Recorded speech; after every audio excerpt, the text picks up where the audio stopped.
Hola, bienvenidos un mes más al canal de Centro Estudios Martínez. Soy Raquel y hoy vamos a hablar sobre cristales. Sí, ¿has oído hablar de la cristalografía? Probablemente si no eres geólogo o no has cursado alguna asignatura al respecto, no vas a saber qué es esto. Pero no es más que la ciencia, la rama de la ciencia que estudia los cristales, cristalografía. Ahora bien, ¿qué es un cristal? ¿Os habéis parado a pensarlo alguna vez?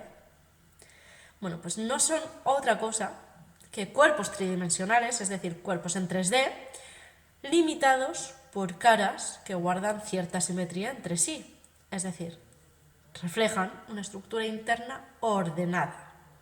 Esta es la definición de cristal, así para que todos lo tengamos claro. Como decimos, todos tenemos en mente que es un cristal. Algo en 3D, ¿verdad? Tiene tres lados que podemos tocar y demás, y guarda cierta simetría, esas relaciones de simetría entre las caras. La simetría siempre nos da una información del interior, y es que el interior está ordenado para ser el exterior simétrico o con relaciones de simetría. Estos conceptos también nos sonarán si habéis estudiado minerales, mineralogía, ya que los cristales, la cristalografía es la base de la mineralogía. Están muy relacionadas, por eso generalmente en los grados de geología, en las carreras de geología, tienen una asignatura que es cristalografía o cristalografía y mineralogía, van muy relacionadas y siempre se da primero la cristalografía y después la mineralogía. ¿Y en el instituto esto qué? Bueno, en el instituto como tal no se da una teoría de cristales, no se da una teoría muy desarrollada de mineralogía tampoco, pero sí tenemos esos conceptos flotando en el ambiente. Flotando en el ambiente desde primero de la ESO, cuando vemos la parte de la geosfera y todo lo relacionado con ella, y la estructura de la Tierra también, donde vemos los minerales y las rocas que lo conforman. En segundo y en tercero, me diréis, en segundo no hay biología, cierto es, pero hay química. Y en química también vemos esas estructuras ordenadas que tienen los cristales. Todo está muy relacionado, son ciencias que están muy relacionadas, sobre todo en este punto. En tercero, en cuarto, ya en biología y geología, vemos y está presente la parte de los riesgos, la parte de la dinámica externa e interna, y todo ello nos va a influir en cómo tenemos esos cristales y esos minerales. Pero volvemos a los cristales. Decíamos que tienen una estructura interna ordenada. Vale. ¿Y cómo sé yo? Porque necesitamos saber esa estructura interna cómo es. Y es que los minerales, los cristales, están formados por una unidad, una estructura mínima, de mínimas dimensiones, que es la celdilla unidad. Así se llama. Y esta estructura de mínimas dimensiones, esta estructura mínima viable, como queréis llamarla, se repite en el interior de un cristal formando series tridimensionales. Esa repetición es lo que nos da esa forma en 3D del cristal. Los vértices de esta celdilla unidad van a ser nudos homólogos inmediatos, es decir, ese vértice va a ser el nexo de unión con otro vértice de otra celdilla unidad que está inmediatamente, es decir, un vértice pertenece a varias celdillas unidades. ¿Y qué pasa con las aristas, con los lados, con esas esquinas? Son las traslaciones de la red. Es lo que nos va a decir si se mueve de esta forma o si se mueve así, cómo se mueve. Y es que, claro, todo esto, el ordenamiento interno de los cristales, es muy interesante, pero como vemos está muy ligado la química con la geología.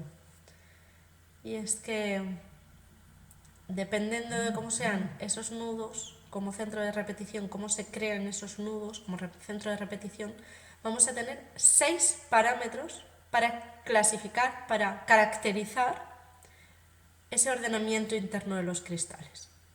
Esos 6 parámetros van a basarse en 3 y 3, lo tenemos dividido. 3 van a ser los periodos de traslación, es lo que vamos a llamar con las letras A, B y C minúsculas, y es ese movimiento a través de las aristas. Y después tenemos 3 ángulos que se forman entre esos 3 periodos de traslación, alfa, beta y gamma. Recuerdo, los ángulos se nombran con las letras griegas desde el inicio, y según vayamos teniendo vamos añadiendo letras. Esto sonará de matemáticas, ¿verdad? De la parte de geometría, dibujo técnico, si habéis visto dibujo técnico en vuestra formación. Seguimos las mismas reglas. Ángulos en letras griegas. Es decir, tenemos, repito, 3 ángulos y 3 periodos de traslación. Esos 6 parámetros de caracterización, según sean, si son los 3 periodos iguales, si son los 3 ángulos iguales, si son iguales 2 y otro es diferente, si uno es 90 grados y el otro es 45, todo nos va a dar 14 tipos de ordenamiento, 14 redes cristalinas, las llamadas redes de Brovaz. Son redes cristalinas del ordenamiento. En base a ello vamos a tener un tipo de cristales u otro tipo de cristales. ¿De acuerdo? ¿Para qué nos sirve saber las redes cristalinas y saber qué tipo de ordenamiento tienen? Para saber cómo se van a mostrar al exterior. Esas relaciones van a hacer que tú puedas ver un cristal de forma cúbica, ortorrómbica, bipiramidal. Eso que estamos viendo, que estamos muy acostumbrados a... El cuarzo tiene una forma bipiramidal. La pirita normalmente se caracteriza por cubos.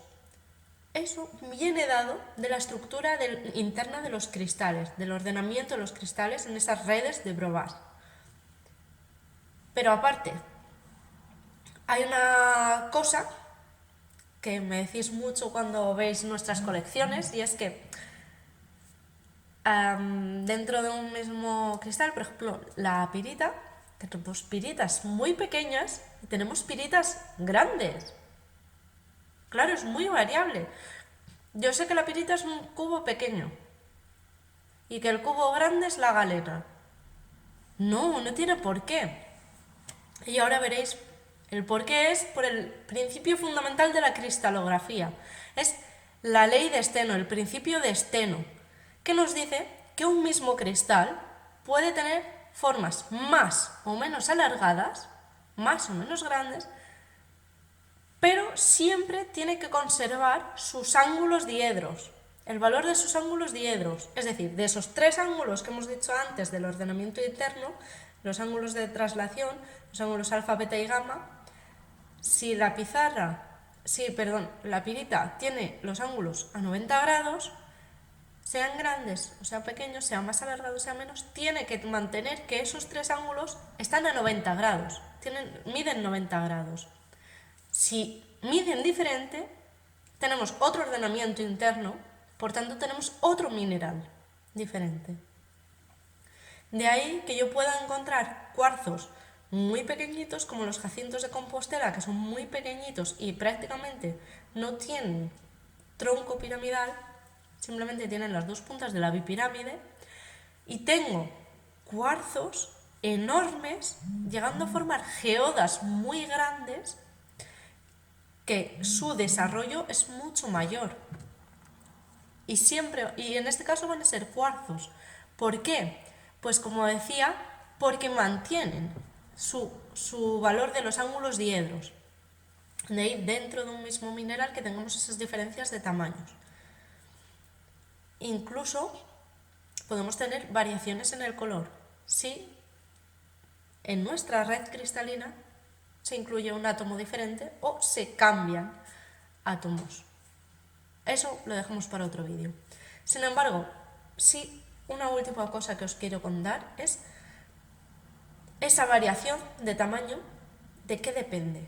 ¿De qué depende? De que tengamos creación de cristales o tengamos una masa amorfa en los minerales. ¿De qué depende que tengamos cristales muy pequeños y cristales grandes?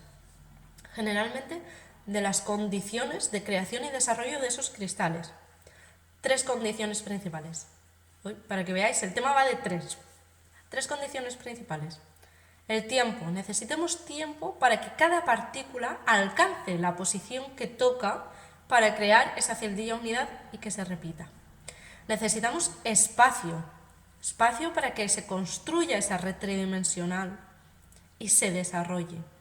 ¿Vale? Hemos dicho que un cristal es algo en 3D y necesitamos espacio. Así que tiempo, espacio y reposo. Necesitamos que la energía cinética no impida la organización de los elementos del cristal.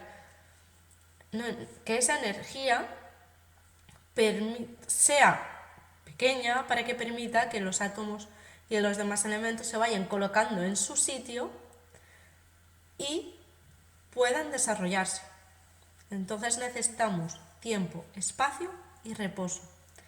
De ello es de lo que depende que tengamos cristales pequeñitos, tengamos una gran geoda o otro tipo intermedio de cristales y por tanto minerales. Hoy el tema ha sido un poco denso, lo sé, pero seguro que os viene muy bien para entender algo más el tema 3, básico, de cristalografía y mineralogía, de la oposición, incluso el tema 7, minerales petrogenéticos. Muy importante saber siempre de dónde vienen y por qué, porque además en el tema 7, minerales petrogenéticos, vamos a hablar y en ese tema desarrollaremos toda la parte de silicatos. La parte del desarrollo de los silicatos, la estructura de los silicatos es donde se ve la estructura interna.